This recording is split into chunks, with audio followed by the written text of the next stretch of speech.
So good day nga sa inyo mga kaalpa, no? For today's video vlog nga pala, meron nga pala tayong i-quick review na helmet wireless earphone or mas kilalang Bluetooth intercom. So ito yung pinaka-budget meal na wireless intercom na mabibili ninyo sa market. Kasi biruin mo, mabibili mo ito sa halagang 450 pesos per piraso.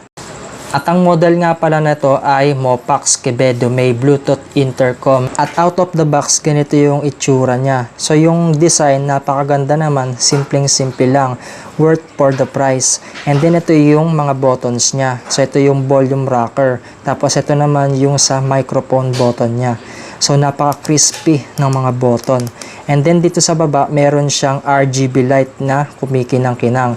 Tapos ito yung model niya, P10. And then, merong letter M dyan. Ito yung Mopax. Tapos, naka-RGB light din siya. So, dito, kadalasan sa mga Bluetooth intercom, itong bilog nila, ito yung pinang-adjust nila sa frequency or dun sa FM radio. Or di kaya naman sa volume naman. Pero ito, hindi siya umikot. Naka-steady lang siya. So, talagang design niya lang to.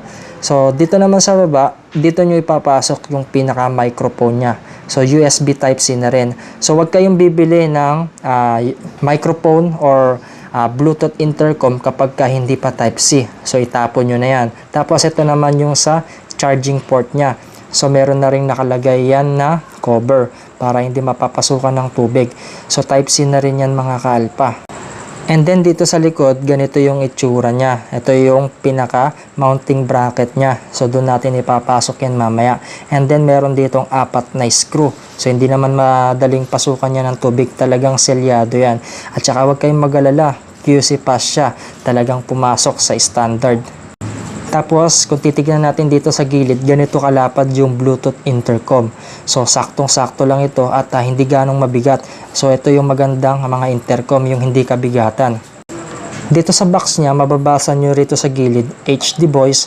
So, clearly yung voice nito kasi na-try na rin natin siya. Tapos, wireless P5.3. Ito yung pinaka-Bluetooth niya. Tapos, powerful battery. And then, pwede rin siyang mag-music sharing, tsaka IPX6 waterproof. So mataas na rin yung protection nito. Kapag ka nababasa ng ulan, pwede rin siyang ibabad. Mamaya tatry natin siyang ibabad.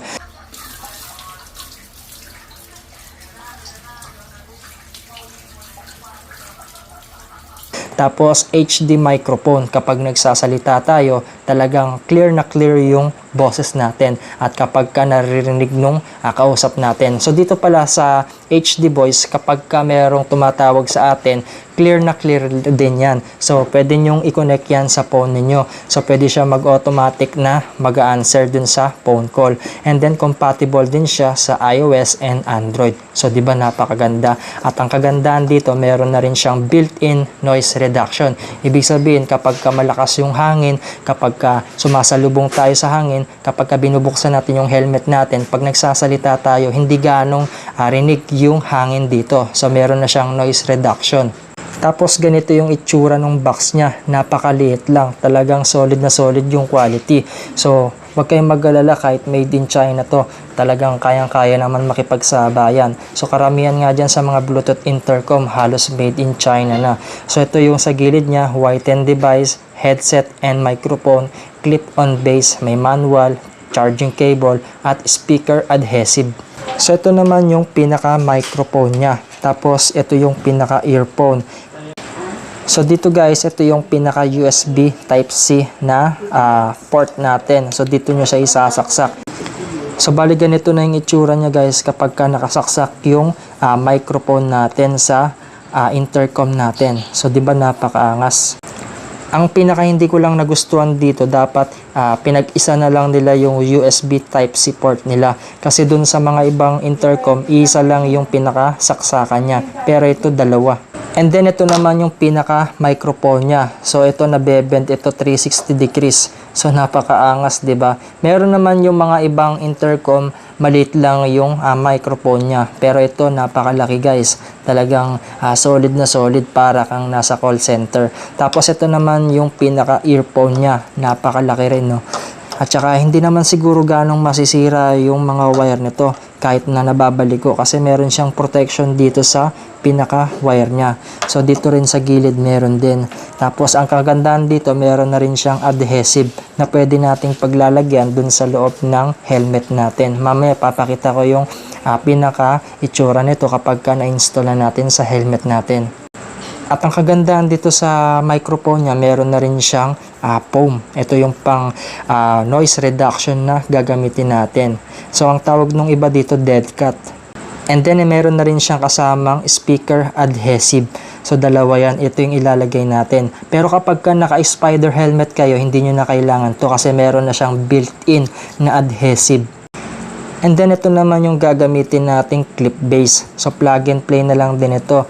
So bale nakabit ko na kasi ito. Nagawan ko na siya ng promotional video sa TikTok.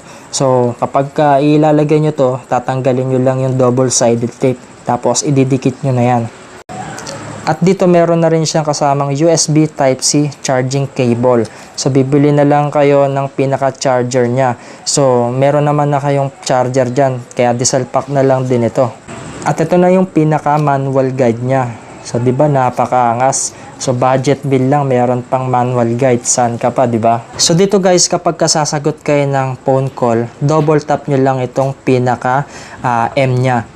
Ayan, pag mag-answer kayo ng phone call. Tapos kapag i-refuse niyo naman yung phone call, ilolong press niyo lang ito ng 2 seconds. At hindi niya na masasagot yung phone call. Tapos kapag isisindi naman natin itong intercom, ilong press lang natin siya ng 5 seconds. Tapos magbi-blink-blink na yan. Kapag i-turn off natin, ilong press lang ulit natin ng 5 seconds. Dito sa speaker niya, meron kayong maririnig. Tapos dito kapag gusto ninyong patayin yung ilaw, i-press nyo lang ng matagal itong microphone. Ayan, mamamatay na yung ilaw. Pagka gusto nyong ibalik, ilong press nyo lang din ulit. So dito guys, hindi ko na siya maipapakita kung paano i-connect sa cellphone kasi napakadali lang, wala ka nang install na app. So on mo lang yung Bluetooth mo tapos makikita mo na yung Y10. Tsaka dito sa connection guys, kapag ganitong nagbiblink siya, naghahanap siya ng kapareha. Tapos pagka nag-stay in na yan, kapag hindi na siya nagbiblink, ibig sabihin na-connect na siya. So madali lang to, once na meron kayong pair nito, madali na lang din siyang i-connect. So kapag naka-pair na yung Bluetooth ninyo sa isa't isa, yung sa host ninyo, yung sa phone ninyo, madali na lang siyang makonect. So iisaan na lang din siya. So dito guys, bali na install na natin yung Bluetooth intercom natin. So na-setup na natin siya. So bigyan ko lang kayo ng guide. So yung mahabang earphone dito nyo ilalagay. Tapos yung mic set dito banda. Tapos 'di ba yung sa foam natin dito sa helmet, tatlong parte yan. So yung pinaka wire natin dito nyo isiksik. So meron kasing mga hiwa-hiwa yan dito. Ayan, ito yung purpose ng mga foam natin. So dyan nyo siya ipapasok. Tapos yung adhesive nung sa microphone natin, dito natin nilagay. Tapos ni 90 degree ko na lang din yung pwesto niya. So malakas naman yan, maririnig naman ang kausap mo kasi kulob naman dito sa loob. So ganito na lang din yung pinaka pwesto ng microphone natin. So panoorin nyo na lang dito, screenshot nyo na lang para meron kayong guide. So bali dito nga guys, working na nga yung Bluetooth intercom natin. Tsaka ganyan na yung itsura niya, napakaangas, 'di ba? So 450 pesos lang 'to. Di ka pa maniniwala, i-check out mo na 'yan. So dito na nga magtatapos yung video vlog natin sa quick review ng Kibedo May Mopax Bluetooth Wireless Intercom. 450 pesos lang 'to. Iwanan ko na lang din yung pagbibilhan nyo dyan sa baba. At huwag nyo sana kakalimutan na mag-subscribe sa channel natin and na-click yung notification bell para sa tuwing nag-upload tayo ay lagi kayong ma-notify at lagi kayong updated. And thanks for watching. I know gold is not enough.